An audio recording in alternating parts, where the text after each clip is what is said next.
នេះគឺយើងមានការសម្ដែងពិសេសគឺជាការបង្ហាញខ្លួនបាទរបស់កញ្ញាឯក80គីឡូទាំង4បាទគឺលើវិញ្ញាសាបាទស្រីខ្មែរទូលក្អមទស្សនាទាំងអស់គ្នា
បាទអូពុកម៉ែទាំងអស់ដែល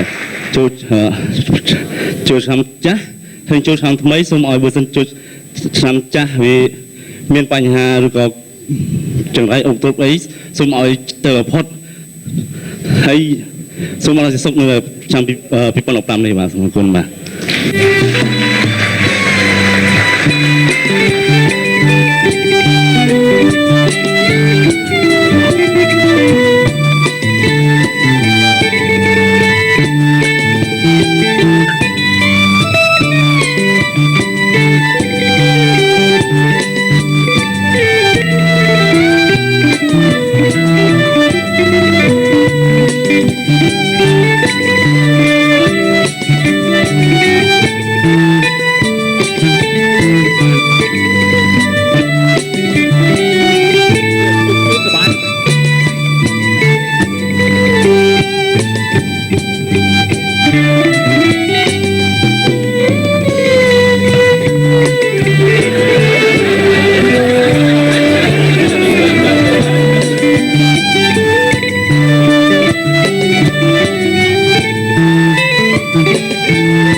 បែកខណ្ឌនារីទាំង4បាទគឺវិញ្ញាសាបាទស្រីខ្មែរទូលក្អមប្រហែលជាគណៈកម្មការរបស់យើងបាទកំពុងតែកពុលមុខក្នុងការដាក់ពិន្ទុបាទ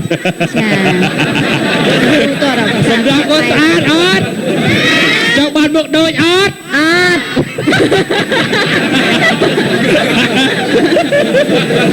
សុំប្រសើរមែនមុខស្រីទាំងអស់ប៉ុន្តែវាទាស់ត្រង់ដុសស្នែងស្នែងណាបងចា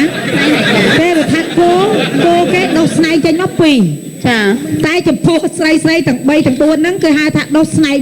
1ដល់ចឹងបើសិនជាគោវិញគេហៅចងាយចាសុំប្រសើរមែនមុខស្រីទាំងអស់ប្រសើរមីនាងមួយកដាលមីនាងមួយស្លៀកសរងក្រហមណាលៀបមុខដូចប្រម៉ែពងស៊ើអ៊ីមចាហើយគេដើររបៀបចេះដើររបៀបហោះចឹងនិយាយមើលទៅស្មានតែពោះពោះតើអបិយខណ្ឌនារីមានផ្ទៃពោះដែរឬទេមកនេះអត់ទេព្រោះលក្ខខណ្ឌយើងវាថាអ្នកផ្ទៃពោះក៏អាចចូលរួមប្រកួតបានដែរអត់ទេបងមិនមែនមានផ្ទៃពោះឯបេក្ខនារីនេះការទាញទឹកបេក្ខនារីទាំង4សូមណែនាំឈ្មោះចាសូមអញ្ជើញចាប់ពីម្ដងគ្នាសរុបព័ត៌ទឹកក្រូចដែរចានាងខ្ញុំឈ្មោះ Pancake អូ Pancake ចា Pancake តួថៃហ្នឹងតួថៃមកគេដូចតួថៃមិនថៃដែរចាអរគុណណាស់បេក្ខនារីបន្តទៀតឈ្មោះអ្វីដែរចាលោកខ្ញុំឈ្មោះកញ្ញាយេយេមិនបានយេយេអញ្ចឹងឈ្មោះចាហើយបានឈ្មោះយេយេមកម៉ែថាពីទូស៊ីវិល័យពេកទៀតណាហាម៉ែប្រាប់ថាកូននឹងវាយរាល់ថ្ងៃឲ្យធ្វើខ្ទើលើធ្វើខ្ទើដាក់ឈ្មោះយេហ្នឹងទៅហាគេស៊ីវិល័យណាមកម៉ែគេវាយឥឡូវសូមបន្តឈ្មោះអីដែរអញ្ចឹងបញ្ជាក់ជូនចានាងខ្ញុំឈ្មោះចាក់ដឹងឈ្មោះអូយខ្ញុំបាទខ្ញុំមិនទេចាខ្ញុំបាទអីទៅខ្ញុំឈ្មោះស្រីពីងស្រីពីងតាពីចុះថាឈ្មោះរ៉ូសាចាចុះឈ្មោះប៉ិតនៅបញ្ជីជាតិទៅឈ្មោះអីឈ្មោះប៉ិតនឹងឈ្មោះសុភីតទៀតចាឈ្មោះអីដែរផែនដាឈ្មោះសុយភ័ក្រហៅមីកាត្រៀតចាឈរចិត្តសាច់ដង្កត្រឹសអង្គមាចិត្តនៅឃើញសាច់ទៀន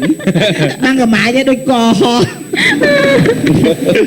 បាទអរគុណច្រើនសម្រាប់បែកខណ្ឌនារីទាំង4វគ្គក្រោយបាទគ្រូជាបន្តបាទសូមអញ្ជើញបាទតហក់ទឹកដងបាទអញ្ជើញទាំង4អរគុណត្រៀមខ្លួននៅវគ្គក្រោយមានឈុតប៊ីគីនីអីហ្នឹងអូប៊ីគីនីអីឧទាហរណ៍បើសិនជា4នាក់គាត់ឲ្យពាក់អាខ្សែមួយចាជី string បាត់ខ្សែមកលបបាត់មិនកាច់មែនទៀតមិនសម័យបងនិយាយវិធីរបត់ទៅអីចាអរគុណលោកអ្នកនៅវគ្គក្រោយយើងនឹងផ្ដល់ភាពសប្បាយរីកបន្តទៀតអរគុណសម្រាប់បន្តិចសិន